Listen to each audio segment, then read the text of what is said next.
Hey everybody, it is Scott the Steehnroller Steen with winnersandwhiners.com coming to you with the one and only Steehnroller free play of the day. As always, you know the drill. If you're having some fun digging what we're doing, we'd appreciate it if you give us the old thumbs up for this video. Thanks very much. And I am trying something a little bit different here. We are shooting, we're actually shooting live, and I'm just doing it to see if the audio is any better, because for the life of me, I cannot figure out why recording through my other system makes for shitty audio. So we're going to give it a shot. So yeah, thanks for bearing with me as we try a couple of different things here.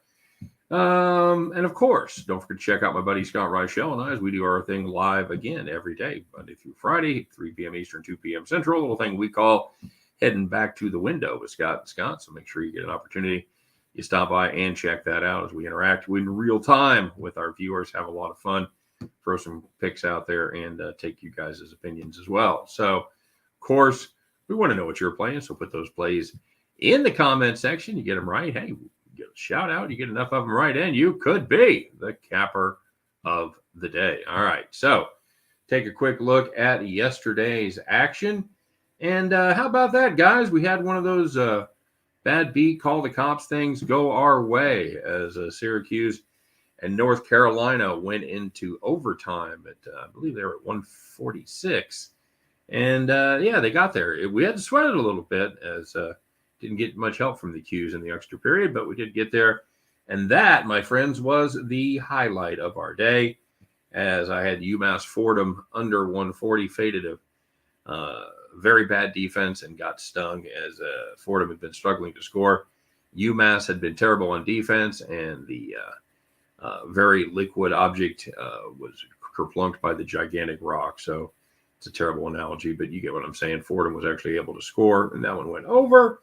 And we had taken a spot check there on the Charlotte Hornets against Milwaukee, catching 10 points, not nearly enough, as Milwaukee absolutely curb stomped the Hornets here.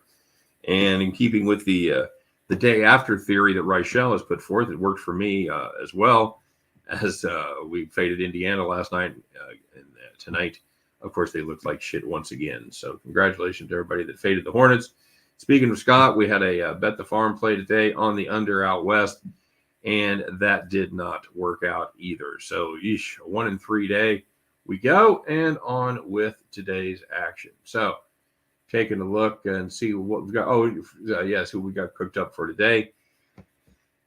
All right, guys, it's the Horizon League, and it's IUPUI in their last game of the season. I would say likely last game, but it's the last game. Excuse me. They're taking on the Oakland Golden Grizzlies in the first round of the tournament. Golden Grizzlies, 23-point favorites over IUPUI, 23 points in the first round of a conference tournament. Are you shitting me? No, we're going to play it, guys. We are going to play the Golden Grizzlies right here. I just realized I got the wrong. All right, hang on.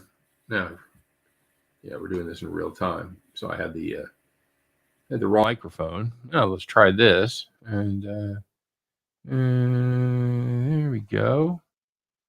All right. Yeah. All right. Well, hopefully the audio will be a little better. Like I said, guys, work in progress here. Okay. So Oakland minus 23. Really going to lay that? Yeah, we are. Here's the deal. I'm not going to do this very often. Number one, you're not going to see a spread like that in the first round very many times, especially where you get some buys. But IUPUI, according to Ken Palm, the worst team in the country. This game has already been played once, and it was played in Indiana as IUPUI was the home team, and they lost by 33. And they actually played.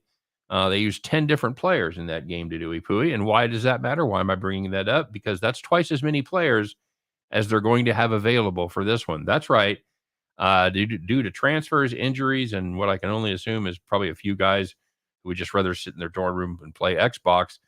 The Jaguars are down to 5 healthy players. They did have 6, and he got injured in their game against Milwaukee. So they are literally down to 5 players. And I had to look up the rules of this to see if you could play with less than 5. And I'd forgotten about the Louisiana Tech game a few years back where they played 5-on-4.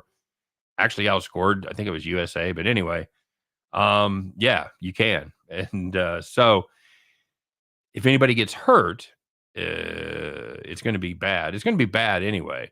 And if anybody gets hurt, and you see guys, twist an ankle, take one across the nose, they need to sit out for 5 minutes or something. I don't know, man. They have no margin to victory. This is a horrible team with a full roster of players. I don't see any way around this. I think Oakland absolutely rolls them up and puts one of the worst beats of the year on a team. I've got the Oakland Golden Grizzlies minus the 23. I don't think it's going to be a Disney ending where these 5 scrappy guys with no bench, they bring in the manager to shoot a free throw, whatever the fuck they get. No, none of that. It's not going to be a Disney movie, guys. It's going to be a Tarantino film, Oakland minus the 23. And at the end of that one, you guys can join me as we pick up our winning tickets and head back to the window. Hey, Brandon Kubas checking in live. Somebody else is a night owl. Sounds clear. All right, buddy. Hey, thanks a lot, man. And I appreciate everybody that's been giving me feedback on the feedback. And I've tried different shit with my sound system, and yeah, couldn't get it to roll. So anyway, let's take a look. You guys know how I did yesterday. Let's see how y'all did. Jay Seaton goes 1-0 plus 500. He had a UCLA minus the 8. Rightly pointed out UCLA beat the shit out of him not too long ago, and they did it again. R. Rivera goes 9-1-1, 1-0 plus 500. He had the Baylor Bears on the money line. Super Sly goes 2-1, but laid some serious odds, and he got juiced. Bronco Devil, he's riding that overtime joy with me. 1-0 plus 500. He had North Carolina team total over 81. Carrots Chicken, who I don't give enough shout outs to. Well, that chicken ended up in the pot today. 3-3, got juiced. And Ziwa Carter goes 2-2, but plus 500 as he laid his laid his units out very, very well. And your capper of the day, it's a dude that we see here every once in a while. He stops by to make a play, and today he stopped by to make a very nice play. He went 1-0 plus 1320. Hit a little 2-team parlay, had the Magic minus 1.5 and the Timberwolves minus 1.5. Well done. It's Anthony Handy, everybody. That, my friends, is your capper of the day. Well done, Anthony. Well done to the rest of you that made a little money out there today. So you guys have a great day. Thanks for stopping by. As always, enjoy the new audio where you can actually hear me. So, good luck on all your plays today, of course. Don't forget to check us out a little bit later here, 3 p.m. Eastern, 2 p.m. Central. Scott and I, once again, will be right back here doing our best to help you in your journey to head.